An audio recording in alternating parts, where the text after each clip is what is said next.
புதுச்சேரியை கம்பேர் பண்ணுறப்ப காரைக்கால் மக்கள் என்ன மனநிலையில் இருக்காங்க? புதுச்சேரியை கம்பேர் பண்ண போது காரைக்கால் மிக பின்தங்கிய நிலையில் தான் இருக்குது.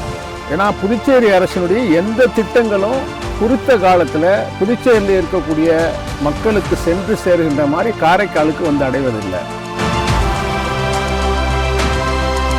துறையில் வேளாண் துறை டைரக்டர் இல்லை, வேளாண் துறை செயலர் IAS ஆஃபீஸரையே டைரக்டர் அடிஷனல் சார்ஜ் போட்டிருக்காங்க வேளாண் துறையில்.